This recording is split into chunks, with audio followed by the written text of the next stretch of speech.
Hey, welcome to another episode of Sideline Sanity with me, Michelle Tafoya. Please subscribe. Just hit that button. You don't want to miss a single episode. And today's is special. Peter Schweizer is an investigative journalist. He is a researcher extraordinaire. And I've been reading Red Handed, his most recent book, and it's very timely to talk about, particularly at this moment in time. He talks about Dianne Feinstein and her entanglements with China, John Boehner, his entanglements with China, and of course, the Biden family profiting from China. This stuff should matter to everyone in America because China's a hostile actor. They don't like us. They pretend to. They just want access to us and to our intelligence and to our technology and to our academia and to a lot of stuff. And this is why people are concerned about TikTok. And this is why people are concerned about what's going on with Taiwan and China. It's all simpler than you think, but terrifying as hell. And Peter Schweizer is a great person to talk to about this. He has done extensive research into the relationships between the Chinese government, the CCP, and elites in Washington, D.C. And you need to know this stuff. So maybe you'll want to buy his book after this. Maybe not, but you'll get a damn good idea of what he does and what he writes about and what the hell is going on in Washington, D.C. You may think our politicians have your best interests at heart. Have you seen their homes? Have you seen their gated mansions? Are you sure that they have your best interests at heart? We're going to find out a lot more from the great Peter Schweizer. He is next. For nearly 3 decades, she's reported the action from the sidelines. She started very young. She's covered the NBA, NFL, Olympics, and the college football and basketball national championships. And now, during these insane times in our world, Michelle Tafoya thinks we need a serious dose of sanity. This is Sideline Sanity with your host, one of the sanest people on planet Earth, Michelle Tafoya.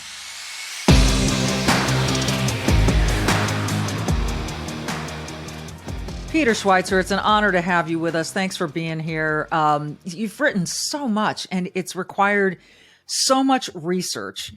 What is your key to success on research? How, like when people read these books and the footnotes are numerous, how do you keep it all on track as you're approaching a project?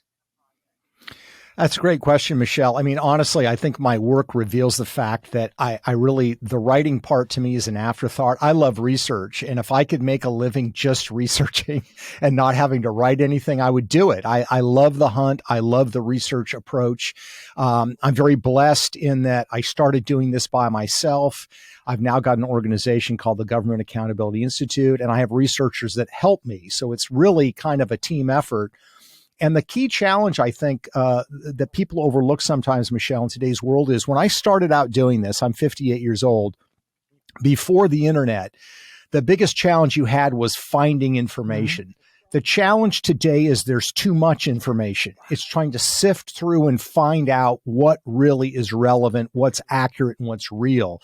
So we spend a lot of our time gathering data from corporate records in China, for example, or financial disclosures, and then trying to collate that and collect that. And that's my favorite part. And by far, in the process of thinking of a book idea and actually writing the book, the research takes the longest of all of that. And I like it. Well, that became really evident really quickly to me as I was reading Red Handed. And there's so much about this. Look, I've been trying to tell people for 5 years or so now here, stop buying stuff that's made in China. We've got to disentangle from China. China's our biggest threat. China this, China that.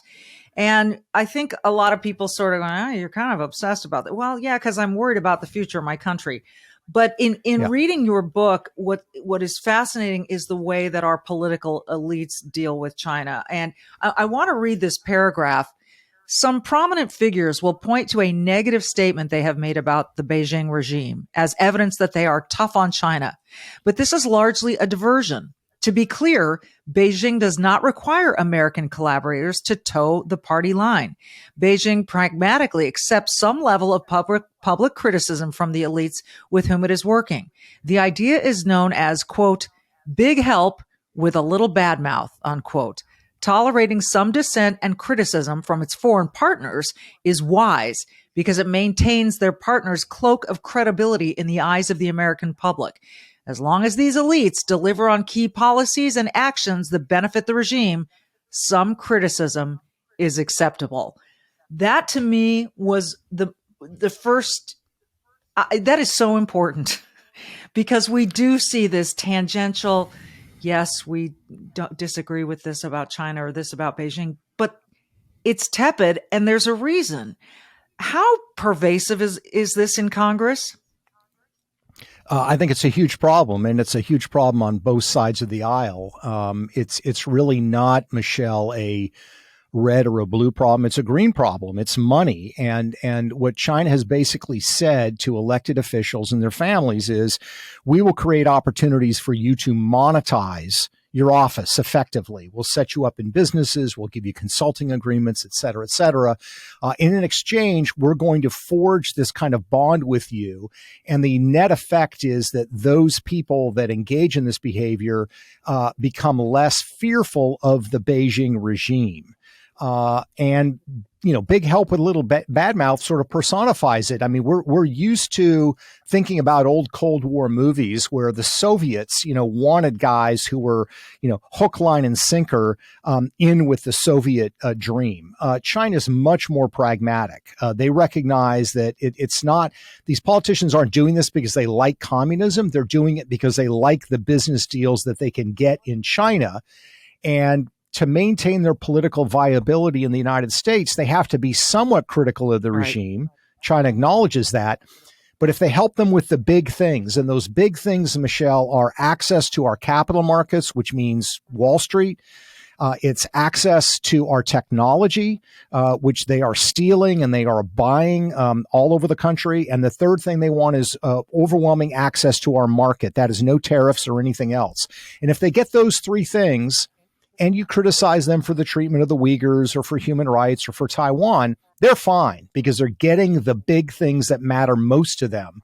And that's why I think as voters and as informed citizens need to be really sophisticated in looking as to what's actually going on. There's no question that China has always had the long game in mind, and America, we're not so guilty of that, which we should be. We should have the long game in mind.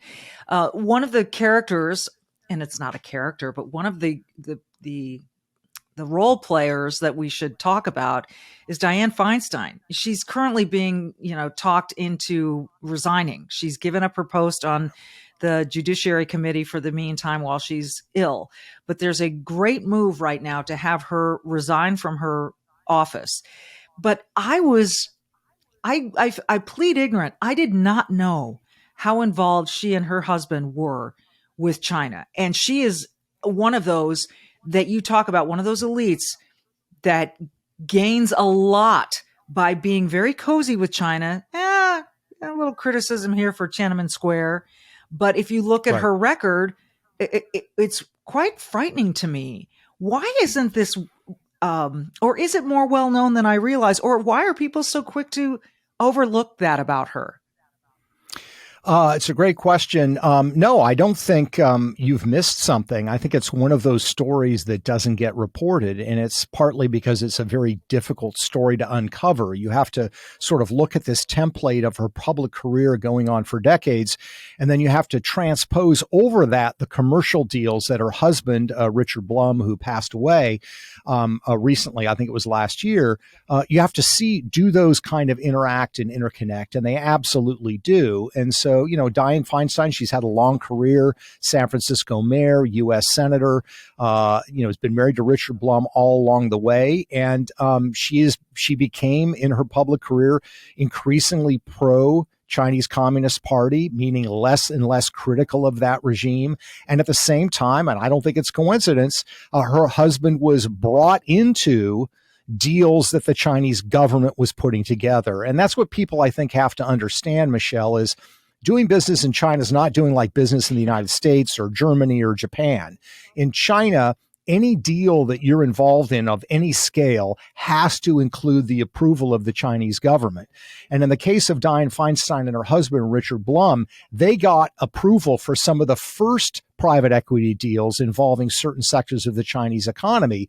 And they were huge winners for that family.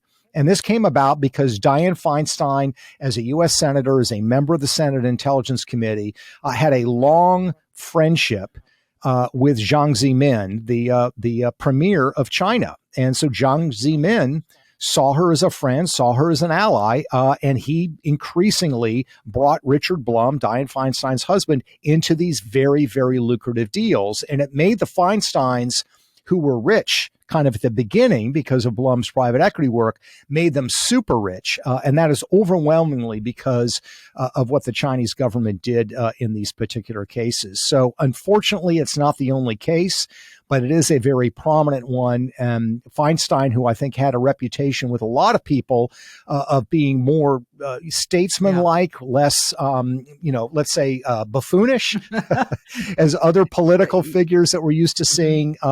It just shows that sometimes that public demeanor doesn't fit, in fact, what's going on behind the scenes. You detail it so well. As you just gave us the nutshell of it there, I was recalling all the details from the book that just I was a little shocked by. I have to say, I just didn't.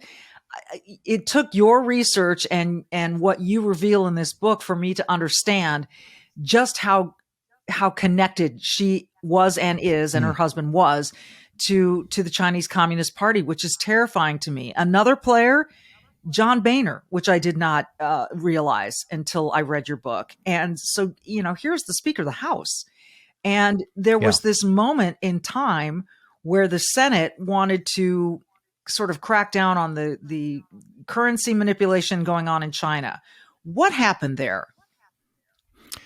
Yeah, I mean, it's a great example, how the sausage gets made in D.C. and it can be complicated. But this is back in the Obama administration. John Boehner, a Republican from Ohio at the time, Speaker of the House.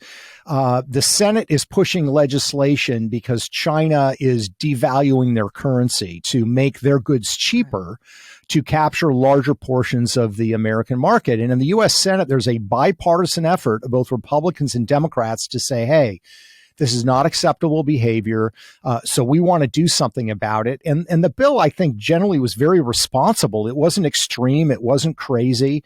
Widespread bipartisan support. It passes the Senate. It comes to the House. It's unclear what Obama's going to do. Well, John Boehner does something very interesting for a bill that has bipartisan support in the Senate. He doesn't hold a vote. He doesn't even allow it to be voted on in the House of Representatives, which he has the power to do. But then the question becomes, why did he do that? And he kind of, said, look, it was out of principle. But the question is, why did he not hold the vote? Well, one of the things that happens when he leaves the Speaker of the House is he joins a lobbying firm in Washington, D.C., gets paid $1 million plus a year to be a quote unquote advisor to that firm.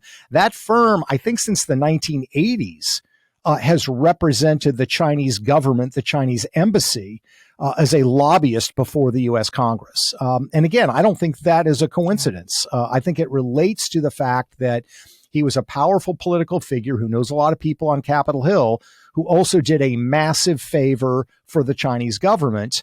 And he is now, in effect, being rewarded for the behavior that he did, which I don't think was in the interest of our country and certainly did not respect the system that we have.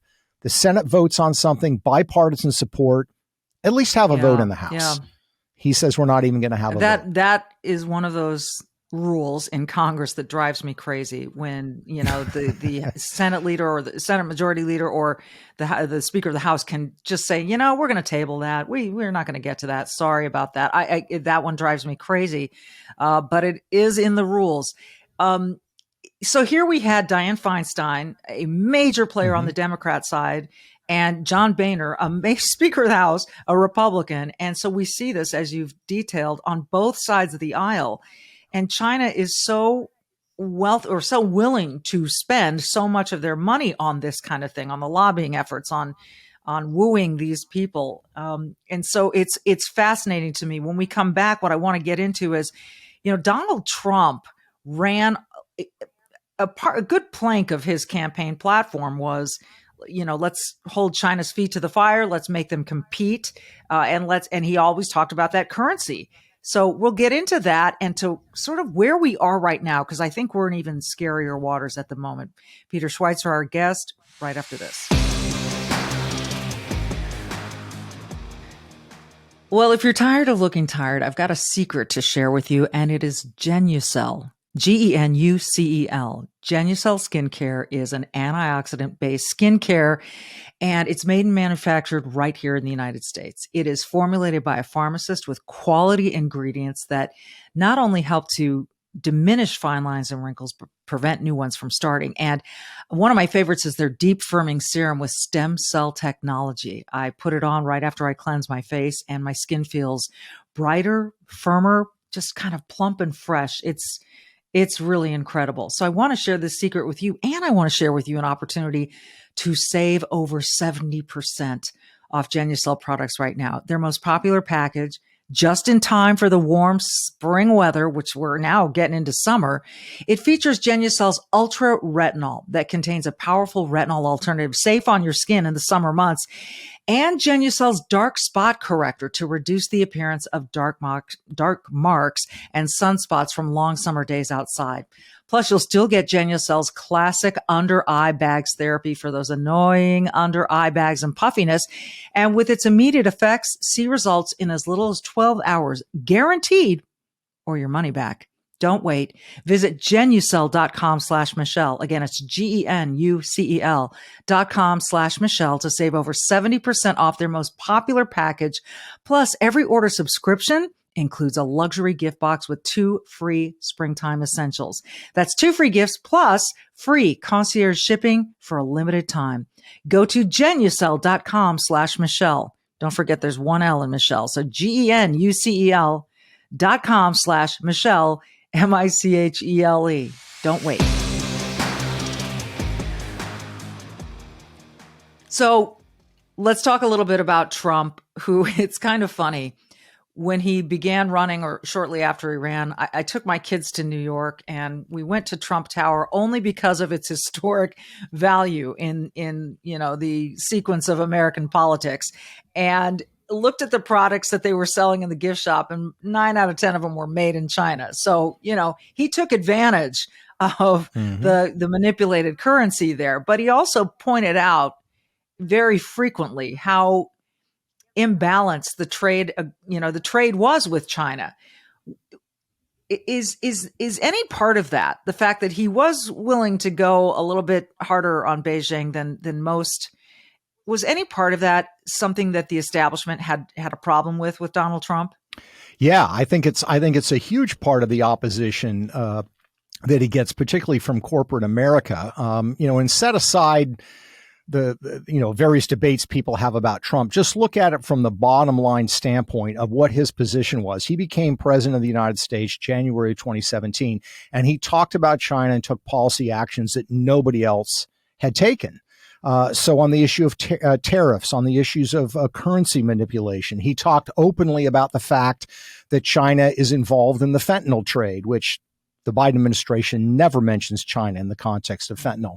This was a radical change in what had been the consensus, I would argue the failed consensus of the previous administration, which was you engage with China, you trade with China, they'll become more like us, they'll become less hostile. Well, guess what? The actual opposite happened under President Xi. They become more aggressive. So Trump changed that dynamic. And so what did China do when they saw what Trump was doing? They didn't send their diplomats to the United States to protest. They sent their diplomats to Wall Street. The New York Times and others reported on this. They went to Wall Street, and they got Wall Street to lobby Donald Trump. And Wall Street was more than willing to lobby Donald Trump because Wall Street has made a ton of money in China. Now, they're invested in companies that enhance the Chinese military, that suppress the Uyghurs. There's all kinds of ethical and moral questions about what they're doing. But bottom line is they made a lot of money. So corporate America, huge resistance to Trump's posture on China. You even see that today in the world of tech, in the world of finance, in the world of manufacturing, because he has kind of upended the apple cart as it regards to what our relationship should be with China. And I think that's a good thing. And we're now starting to see some people on both sides of the aisle mimic the positions that he took. And I think that's a very healthy thing, especially the fact that it's now both sides starting to do it. Both sides, but can we include the Biden administration, the White House in this? It seems to me that Joe Biden has always carried water for Beijing. And I don't know how much this has to do with business, but I know you know. So what have you found there? Yeah, I mean, no, Biden has been terrible on China, and I think he's gotten worse on China. And in my view, that is because of the financial relationship that exists between people in China and the Biden family. And you know, the bottom line is, if you go through the Hunter Biden laptop, you look at the corporate records in China, what we know is that the Bidens took in some $31 million from 4 businessmen in China. And they really provided no service in return for that money. There's no consulting agreement. There's no advice. They brought no capital to business deals. So the question becomes, what did those businessmen get for the $31 million, assuming they're not just charitable guys who are handing out money to American politicians? And when you look at who those 4 men are, and I kind of highlight this in the book, if you look at who those 4 men are, every single one of them, Michelle, has ties to the highest levels of Chinese intelligence. And that's not just me saying that.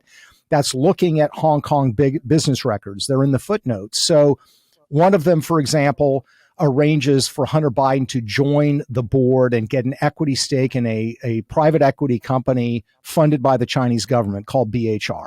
Hunter has no background in any of this, but that's basically a $20 million payday. The man that arranged that at the same time he arranged it for Hunter Biden was also business partners with the vice minister for state security, which is their spy apparatus in China. You look at the other 3 who arranged other deals or transferred money to Hunter Biden, same thing.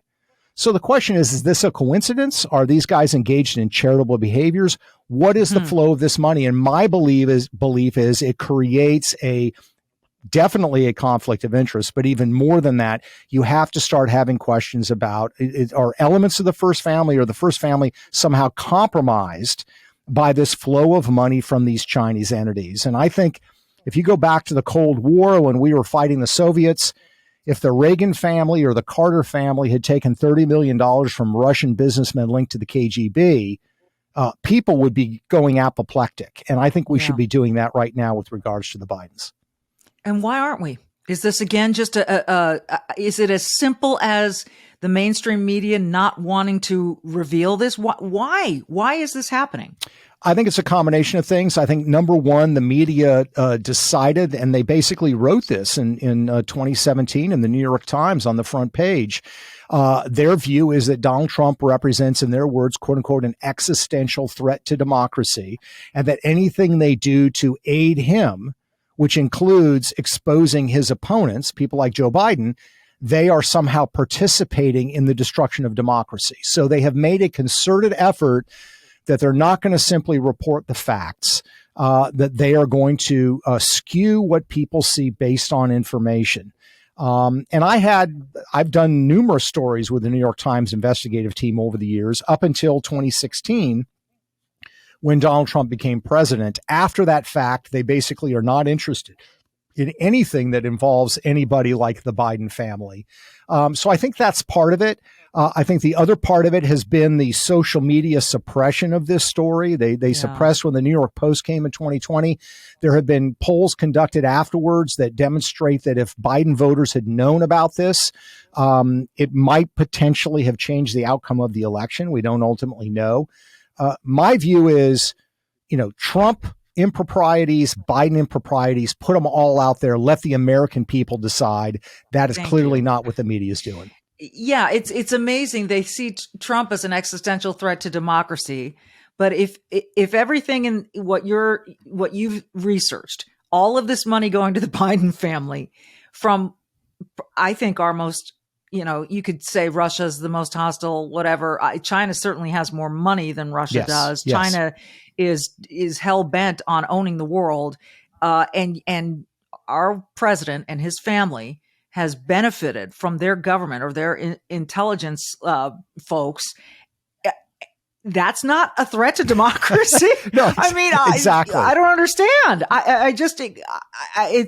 It's almost they're choosing, there are two devils in front of them and they're choosing the lesser of two evils or something. And I don't see how you can say that's the lesser of two evils. I don't know. What do you think? No, I think you're right. I think you're right that Russia is a declining power. It's demographically, financially, it is a declining power. China's an ascendant power. They're a much more. I'm not saying Russia's not a threat, but China's a much bigger, more robust threat.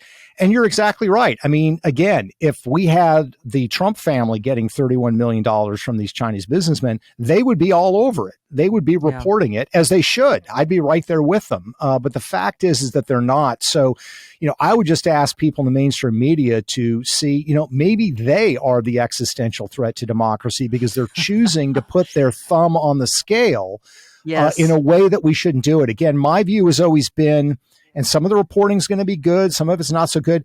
Put all the Trump stuff out there, put all the Biden stuff out there, and let the American people decide. That's the way this should be done. There's no question about that. And this unequal treatment of these two people is ridiculous in my eyes because of everything you've just detailed. Today, here we sit with Russia having invaded Ukraine. And the strong argument is that we cannot let Russia get away with this because if they do, that's the signal to China that they can get away with invading Taiwan, which is sort of the equivalent, I guess, invasion. And it would be... it would have so many ramifications economically all over the world. I don't even think people have a clue what it would mean if China invaded Taiwan. Do you see those two things as being related? I do, in a number of ways. Yes, I do. And I certainly support the Ukrainian people. They're the victims here. Look, the Ukrainian government, they want to make Zelensky and his government sort of the, Thomas Jefferson and the founding fathers. They're not, they're corrupt. There's a lot of problems there, but still, this is about the Ukrainian people and their future, and we need to be supporting that. And look, there is a reason, I think, why, while Russia went into Crimea under Obama in 2014, then skipped an administration, the Trump administration, and then decided, okay, now Biden's in, now we're going to invade a second time. I think those events that weakness is something that tempts people to take aggressive action. I think we have to be very concerned about that as it regards China and Taiwan. I think my instinct is that China's going to wait to see what happens in the January 2024 Taiwan elections. If the KMT comes to power, which is pro-Beijing, they'll be happier and they may not need to invade. If the KMT doesn't win, then I think all bets are off, and we have to, God forbid, consider the fact that they may actually move into Taiwan. It's a terrifying notion on so many levels. And right now you have Macron from France going to China and basically saying the United States we shouldn't be following their lead on this. We shouldn't side with them in this, I guess, this disagreement, or however you want to describe it. I'm trying to stay away from hyperbole, Peter. Right. I'm trying to be really responsible here. But Macron, what he said was like, I couldn't believe it. Now you've also got Brazil cozying up with China. You've got Russia and China talking, and China sort of trying to be a peace broker there. The whole situation right now seems so tenuous and so frightening, and it does seem to be a byproduct of a very weak White House administration here in the United States. I don't think there is any doubt about it. While we've got this all going on, we've got a president over in Ireland and he can barely put a sentence together. So what are how important are the next 6, 8, 10 months?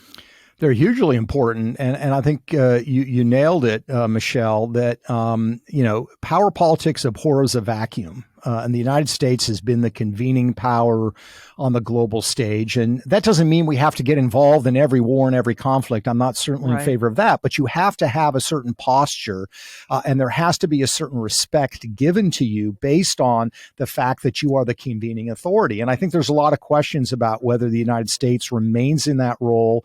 The Biden administration has been weak. You look at the withdrawal from Afghanistan, you look at the retreat in other areas. And I think a lot of countries like Brazil, for example, they've got a new left-wing government there, but they're generally pragmatic on these things, and they're probably putting their finger in the wind and saying, looks like the breeze is blowing from China stronger than the breeze from the United States. The Saudis are making the same kind of calculation. And it's very tempting for people, I think, to believe, well, that's all foreign policy stuff. It's not going to affect my life. If we live in a world where China is the convening global authority, life in America changes dramatically.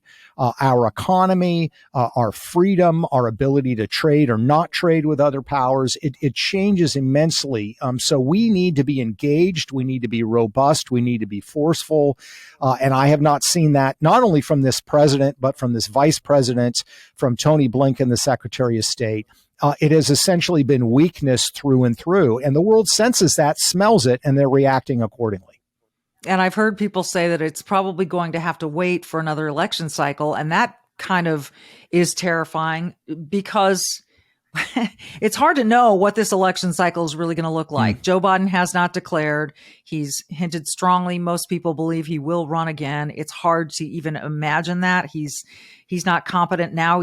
I don't believe he's mentally competent, and let alone maybe physically competent. I'm not hugely in favor of Donald Trump. That is for sure. I would like some new faces on the scene and some courageous faces. But to think that, particularly as you mentioned, Wall Street and corporate America loves the deals they get with China. Yeah. And you go to any store, whether it's Target or Walmart or where the Nike store, and you see how much is manufactured there. And there is so much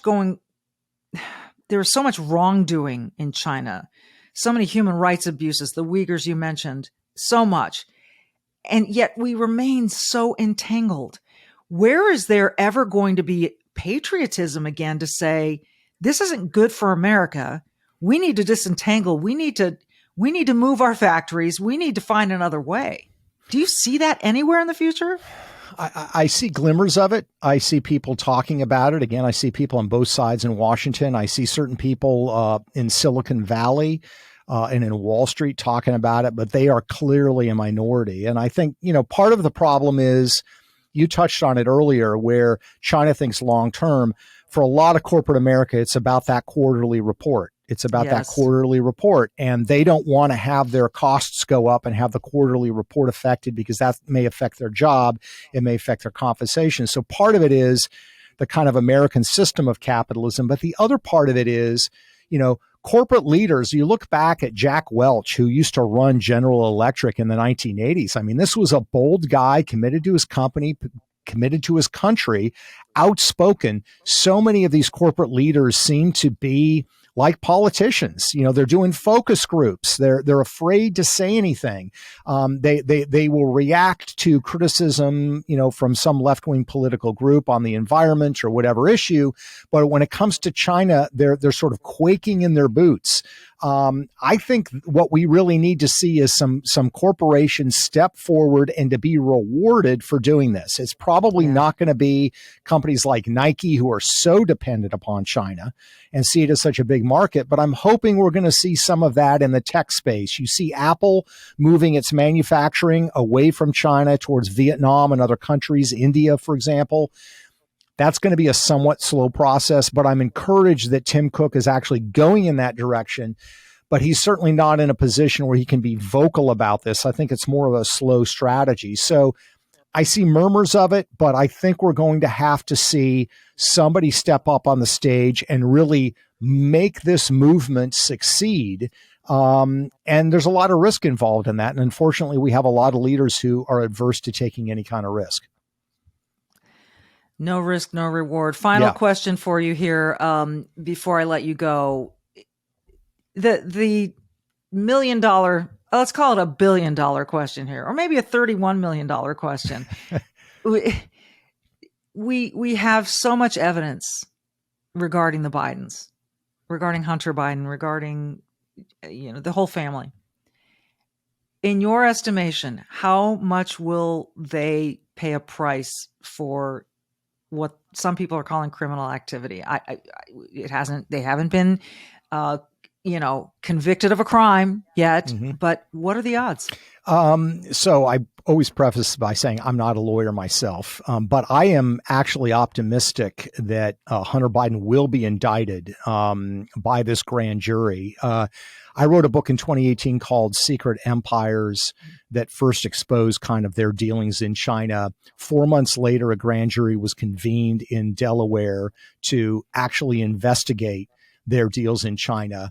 And it's very clear that Hunter Biden failed to pay taxes on millions and millions and millions of dollars from China.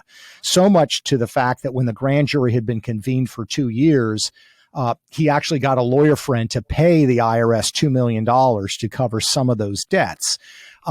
That's tax evasion. And just because you pay the debts after a federal investigation has been launched is no protection. And if you look at the record in similar cases, that has led to prison time. So I think he is going to be convicted.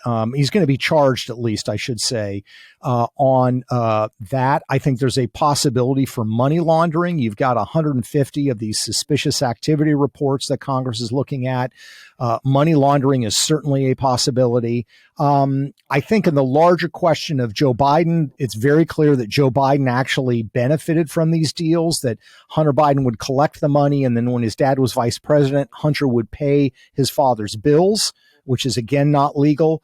I'm not sure that you're going to see criminal action against Joe Biden, but I think the most valuable thing that these congressional committees can do is bring this stuff forward and present it to people in black and white. They have subpoena power. They can get the banking records. They can compel Hunter Biden and his business associates and James Biden, that's Joe Biden's brother, to testify on what they got the money for and who they were meeting with. The biggest thing they can do is put that in front of the American people. Call me naive. I still want to believe that these sorts of things matter to people, and it will affect the choices that people make. I know what you mean when you say call me naive, because I feel that way all the time. I want to believe that people care about this stuff. It matters so much, and maybe it's going to take something a lot more painful for them to realize that. And I hope not. I hope not. But my goodness, Peter Schweizer, what a great opportunity to talk to you. I hope we can do it again, because you are a font. You're just a wealth of information, and it's fascinating to me. Thank you so much. Oh, it's been a pleasure. Thanks for having me, Michelle. I really enjoyed it. Yeah, me too. Thanks everyone for listening. Don't forget. Remember this, and don't forget. Be brave and do good. And thanks for listening to Sideline Sanity.